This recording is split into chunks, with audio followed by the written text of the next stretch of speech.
નમસ્તે વિદ્યાર્થી મિત્રો, યોગી એજ્યુકેશન ગુજરાત યુટ્યુબ ચેનલમાં સ્વાગત છે તમારું. આજે આપણે જોઈશું ધોરણ 5 દ્વિતીય સત્રાંત પરીક્ષા જે 2025માં તમારી લેવાનારી છે એ પરીક્ષા માટેનું ગણિત વિષયનું સંપૂર્ણ મોડેલ પેપર.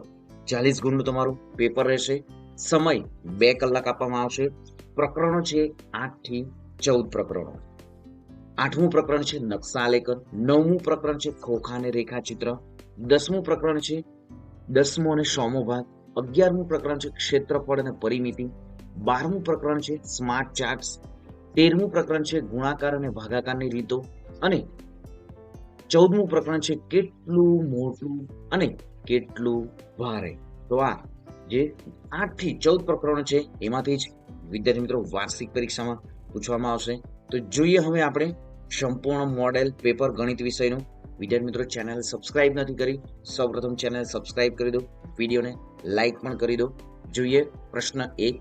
નીચે આપેલ વર્ગખંડના નકશાને આધારે પ્રશ્નોના જવાબ લખો. ગુણ 5 છે. અહીં ઉત્તર દિશા છે. Switchboard, project screen, panel board 1, ખુરશી, ટેબલ, પાટલી બી, પાટલી ઈ, પાટલી એચ, પાટલી એ, પાટલી ડી, પાટલી જી. તો આ પ્રમાણે તમારે અહીં જે વર્ગખંડનો નકશો આપવામાં છે એમને વિદ્યાર્થી મિત્રો ધ્યાનથી જોવું. જોઈએ હવે પ્રશ્નો અને એમના જવાબો. તો પ્રોજેક્ટ સ્ક્રીન મુખ્ય ટેબલથી કઈ દિશામાં ગોઠવાયેલું છે? તો પ્રોજેક્ટ સ્ક્રીન ઉત્તર દિશા તરફ. પ્રોજેક્ટ સ્ક્રીન જે છે તમે સ્ક્રીન પર પણ જોઈ શકો છો, ઉત્તર દિશા ગોઠવાયેલું છે અને તે મુખ્ય ટેબલની સામે છે. નેક્સ્ટ, નકશામાં દક્ષિણ દિશામાંની દિવાલ પર કઈ કઈ વસ્તુઓ જોવા મળે છે? તો જવાબ છે દક્ષિણ દિવાલ પર બ્લેકબોર્ડ અને ફેનલ બોર્ડ 2 જોવા મળે છે. બારણા 1 થી પ્રવેશ કરતા જમણી બાજુ દિવાલ પર સૌથી પહેલા શું આવેલું છે? તો બારણા 1 થી પ્રવેશ કરતા જે જમણી બાજુ કેમેરા બોક્સ આવેલું છે. સ્વિચ બોર્ડ કઈ બારીની સૌથી નજીક છે? તો સ્વિચ બોર્ડ જે છે એ બોર્ડની બાજુમાં આવેલી બારી, પશ્ચિમ તરફની બારીની નજીક છે.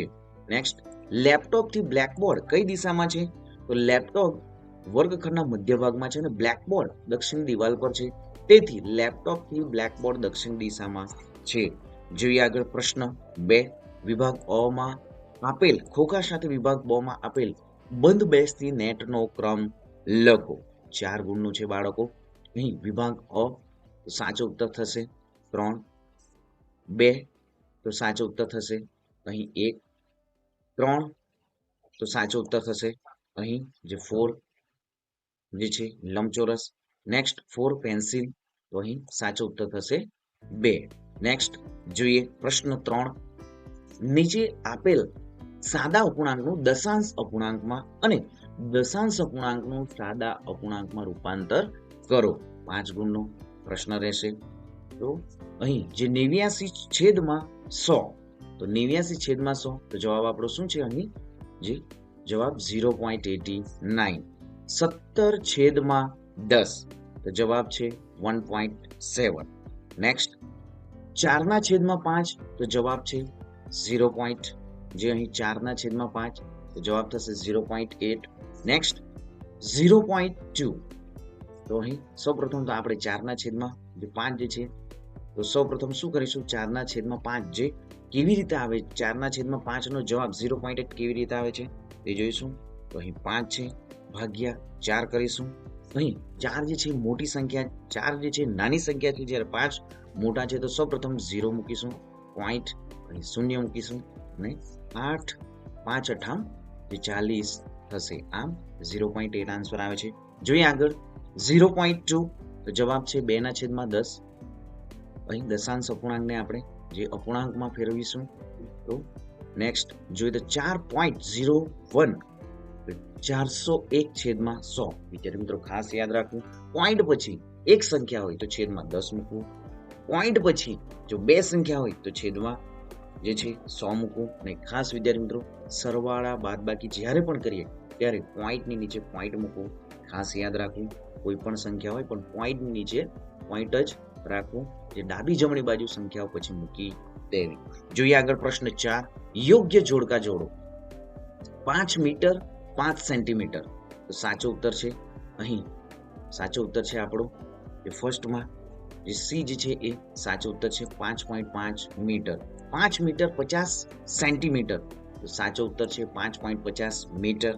5 મીટર 7 સેન્ટીમીટર, તો ત્રીજાનો સાચો ઉત્તર છે 5.07 મીટર. નેક્સ્ટ જોઈએ પ્રશ્ન 5. નીચેના દાખલા ગણો. ગમે તે 2 લખવાના રહેશે. 8 ગુણનો પ્રશ્ન છે, એટલે કે એક જે દાખલાના 4 ગુણ રહેશે. એક પ્લોટની લંબાઈ 25 મીટર છે, તો તેની ચોરસની પરિમિતિ શોધો. તો ચોરસની પરિમિતિ માટેનું સૂત્ર છે 4 ગુણ્યા જે લંબાઈ અથવા 4 ગુણ્યા બાજુ. તો 4 ગુણ્યા અહીં જે લંબાઈ આપવામાં આવી છે એ 25 છે, તો 4 ગુણ્યા 25 એટલે કે 100 મીટર થશે. આમ ચોરસની પરિમિતિ 100 મીટર હશે. નેક્સ્ટ, એક બગીચાની લંબાઈ 15 મીટર અને પહોળાઈ 9 મીટર હોય તો તેની ફરતે કાંટાળી તારની વાડ કરવા કેટલી તાર જોઈએ?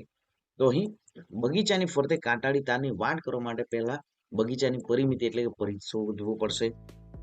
પરિમિતિ બરાબર 2 કૌંસમાં લંબાઈ વત્તા પહોળાઈ. અહીં લંબાઈ 15 આપવામાં આવે છે, પહોળાઈ 9 મીટર આપવામાં આવે છે. તેથી શું થશે? 2 કૌંસમાં 15 વત્તા 9. આમ 2 કૌંસમાં 15 વત્તા 9 એટલે શું થશે? 24 થશે. તો 24 દુ 48 મીટર એ આપણો સાચો ઉત્તર છે. નેક્સ્ટ, એક ચોરસ ખેતરની લંબાઈ 50 મીટર હોય તો તેનું ક્ષેત્રફળ કેટલું થાય? તો ચોરસનું ક્ષેત્રફળ બરાબર સૂત્ર શું છે આપણું? બાજુ ગુણ્યા બાજુ, 50 ગુણ્યા 50. આમ સાચો ઉત્તર શું થશે? 50 ગુણ્યા 50 એટલે જે 2500 એ ચોરસ મીટર એ સાચો ઉત્તર છે. જોઈએ આગળ. એક લંબચોરસ જોગિંગ પાર્કની લંબાઈ 12 મીટર અને પહોળાઈ 16 મીટર છે. તેની ફરતે વિહાન 3 ચક્કર લગાવે છે, તો વિહાને કેટલું અંતર કાપ્યું હશે? એક લંબચોરસ જોગિંગ પાર્કની લંબાઈ 12 મીટર, પહોળાઈ 16 મીટર, તો તેની ફરતે વિહાન 3 ચક્કર લગાવે છે, તો વિહાને કેટલું અંતર કાપ્યું હશે? તો લંબચોરસ જોગિંગ પાર્કના પરિમિતિ જે પરિઘ માટેનું સૂત્ર શું છે? 2 કૌંસમાં લંબાઈ વત્તા પહોળાઈ. પહોળાઈ 2, અહીં લંબાઈ જે છે 12 મીટર છે, પહોળાઈ જે છે 16 મીટર છે. 12 વત્તા 16 એટલે 28 અને 28 શું થશે? 28 દુ 56. આમ વિહાને 3 ચક્કર લગાવ્યા એટલે કુલ અંતર 3 ચક્કર લગાવ્યા એટલે શું થશે? અહીંયા આપણને 56 મીટર મળ્યું છે, તો 3 ગુણ્યા 56 કરીશું તો જવાબ શું મળશે આપણને? 168 મીટર એ આમ જવાબ મળશે. આમ વિહાને 168 મીટર અંતર કાપ્યું હશે. નેક્સ્ટ, એક વર્ગખંડની લંબાઈ 9 મીટર છે અને પહોળાઈ 14 મીટર છે. તેને ભોંયતળીએ લાદી બેસાડવાની છે, તો 1 મીટરની લંબાઈ ધરાવતી કેટલી ચોરસ લાદી જોઈએ? જોઈએ જવાબ આપણે વર્ગખંડનું ક્ષેત્રફળ શોધીશું. સૌપ્રથમ તો લંબાઈ ગુણ્યા પહોળાઈ એટલે કે 126 ચોરસ મીટર. 1 મીટર લંબાઈ ધરાવતી ચોરસ લાદીનું ક્ષેત્રફળ 1 ગુણ્યા 1 બરાબર 1 ચોરસ મીટર. આમ કુલ જરૂરી લાદી 126/1 બરાબર 126. આથી 126 ચોરસ લાદી જોઈએ. નેક્સ્ટ જોઈએ પ્રશ્ન 6. નીચે કોષ્ટકમાં આપેલ આવૃત્તિ ચિહ્ન પસંદ જે પાલતુ પ્રાણીઓ સંખ્યા દર્શાવે છે. શું છે અહીં? જે આવૃત્તિ ચિહ્ન પસંદ પાલતુ પ્રાણીઓની સંખ્યા દર્શાવે છે, તેના આધારે પ્રશ્નોના જવાબ લખો. 5 ગુણ છે. તો પસંદ પાલતુ પ્રાણીનું નામ છે બિલાડી, કૂતરો, ગાય, બકરી, સસલું અને આવૃત્તિ ચિહ્ન. ખાસ વિદ્યાર્થી મિત્રો યાદ રાખવું કે જે અહીં લંબચોરસમાં અને વચ્ચે જે રેખાખંડ આપવામાં આવ્યો છે કે જે વિકર્ણ આપવામાં આવ્યો છે, તો આમ ટોટલ જે આ આવૃત્તિ ચિહ્ન એમને 5 ગણવા. 5, 5, 10, 15 અને 1, 16. કૂતરો જે બિલાડી જે છે અહીં જે પસંદ પાલતુ પ્રાણીઓની સંખ્યા દર્શાવે છે, તો બિલાડી જે પસંદ છે બધાને 5, 10, 15 અને 16. એ જ રીતે કૂતરો 5, 10, 11 અને 12. ગાય 5, 10 અને 14.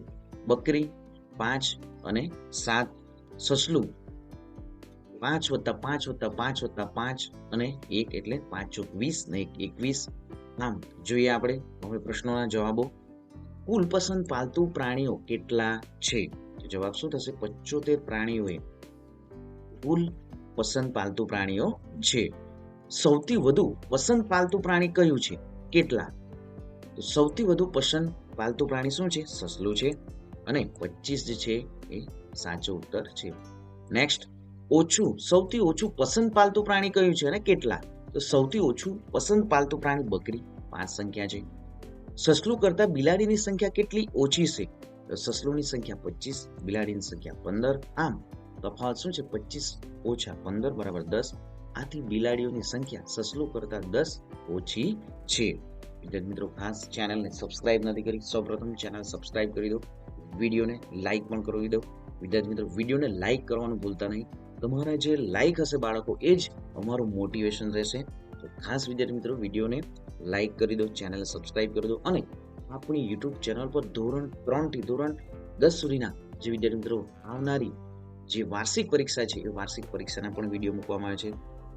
ધોરણ જે 9 સુધીની, ધોરણ 3 થી ધોરણ 9 સુધીના તમામ વિડીયો આપણી યુટ્યુબ ચેનલ પર તમને વાર્ષિક પરીક્ષાના મળી રહેશે. તો ધોરણ 3 થી 9 સુધીમાં જે પણ વિદ્યાર્થી મિત્રો ભણે છે એમને પણ વિદ્યાર્થી ખાસ જણાવો. અને ધોરણ 5માં તમે ભણો છો તો તમારી આવનારી 22/3/2025ના દિને વિદ્યાર્થી મિત્રો સીઈટીની પરીક્ષા છે એમના પણ વિડીયો આપણી યુટ્યુબ ચેનલ પર મૂકી દેવામાં આવ્યા છે. ખાસ બાળકો એ વિડીયો પણ જોઈ લો. જોઈએ હવે આગળ, બકરી કરતા ગાયની સંખ્યા કેટલી ગણી વધુ છે? તો જવાબ છે બકરીની સંખ્યા 5 છે, ગાયની સંખ્યા 10 છે. આમ ગાયની સંખ્યા બકરીની સંખ્યા કરતા 10/5 બરાબર 2 ગણી વધુ છે. પ્રશ્ન 7 જોઈશું. નીચેના દાખલા ગણો, ગમે તે 2, 6 ગુણ રહેશે. એક દાખલાનું ઉત્તર 3 ગુણ રહેશે. જોઈએ, એક જહાજમાં 538 મુસાફરો બેઠા છે. માંડવી બંદરે આવા 15 જહાજ આવે છે, તો જહાજના કુલ મુસાફરોની સંખ્યા કેટલી થાય? તો સૌપ્રથમ આપણે શું કરીશું? 538 ગુણ્યા 15. આમ બંને વચ્ચે ગુણાકાર કરતા આપણને શું જવાબ મળે છે? 8070. તો જહાજના કુલ મુસાફરોની સંખ્યા 8070 થાય. નેક્સ્ટ જોઈએ, ડિમ્પલે મકાન બનાવવા માટે લોન લીધી. તેને 2 વર્ષ સુધી દર મહિને 2750 લોન પેટે પાછા ચૂકવવાના છે. તો તે 2 વર્ષમાં લોન પેટે કેટલી રકમ ચૂકવશે? તો જવાબ જોઈએ આપણે, 2 વર્ષ એટલે કે 24 મહિના. આમ 2750 ગુણ્યા 24. તો બંને વચ્ચે ગુણાકાર કરવાથી આપણને શું જવાબ મળશે? 66,000. આમ ડિમ્પલે 2 વર્ષમાં લોન પેટે 66,000 રકમ ચૂકવશે. નેક્સ્ટ જોઈએ, મણિનગરની એક શાળામાં ધોરણ 5ના વિદ્યાર્થીઓની સંખ્યા 28 છે. બધા બાળકોને ખવડાવવા 178 સમોસા મંગાવ્યા છે. બધા બાળકોને સરખે ભાગે વહેંચતા દરેકને કેટલા સમોસા મળે? કેટલા સમોસા બાકી રહે? તો વિદ્યાર્થીઓની સંખ્યા 108, જે વિદ્યાર્થીઓની સંખ્યા 28 છે, કુલ સમોસા 178 છે. આમ દરેક વિદ્યાર્થીઓને કેટલા સમોસા મળે? તો 178 ને આપણે 28 દ્વારા ભાગીશું. 178 ભાગ્યા 28, જ્યાં 78 ભાગ્યા 28 બરાબર 6 પૂરું ભાગફળ મળે. આમ 178 ઓછા 28 ગુણ્યા 6, તો 178 ઓછા 168 બરાબર 10. આમ દરેક વિદ્યાર્થીને 6 સમોસા મળશે અને 10 સમોસા બાકી રહેશે.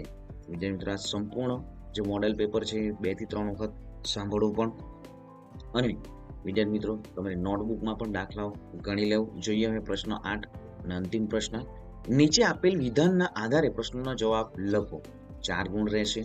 5 રૂપિયાના એક સિક્કાનું વજન 10 ગ્રામ હોય તો 7 કિલોગ્રામ વજનના કેટલા સિક્કા થશે? તો એક સિક્કાનું વજન છે 10 ગ્રામ. કુલ વજન બરાબર 7 કિલો. 7 કિલો બરાબર 7000 ગ્રામ. વિદ્યાર્થી મિત્રો ખાસ યાદ રાખો, 1 કિલો એટલે 1000 ગ્રામ, તો 7 કિલો એટલે 7000 ગ્રામ.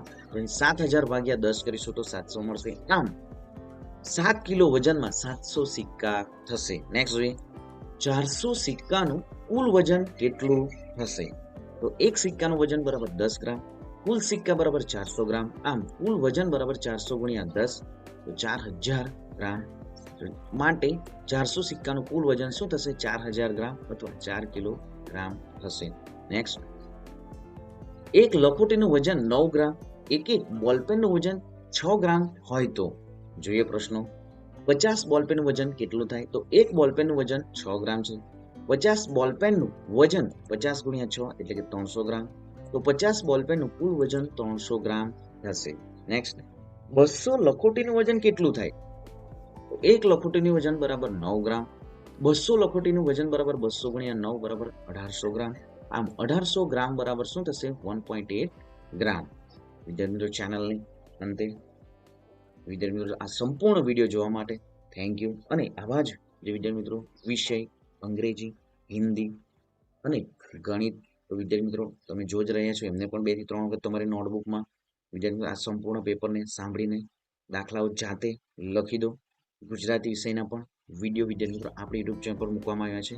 તો સૌપ્રથમ તો ચેનલ સબસ્ક્રાઇબ કરી દો, વિડીયોને લાઇક કરી દો અને ધોરણ 5માં ભણતા તમામ વિદ્યાર્થી મિત્રોને વિડીયોની લિંક પણ શેર કરી દો. અને આપણી યુટ્યુબ ચેનલ પર જે ધોરણ 5 માટે સીઈટીની પણ સંપૂર્ણ તૈયારી કરવામાં આવે છે, ધોરણ 8 માટે જ્ઞાન સાધના સ્કોલરશિપ અને NSSની પણ સંપૂર્ણ તૈયારી કરવામાં આવે છે. તો ખાસ વિદ્યાર્થી મિત્રો ચેનલ સાથે જોડાયેલા રહો અને લાઇક કરવાનું પણ ભૂલતા નહીં. મળીશું હવે નેક્સ્ટ વિડીયોમાં નવી જ્ઞાન નવી માહિતી સાથે. જય હિન્દ બાળકો, વંદે માતરમ.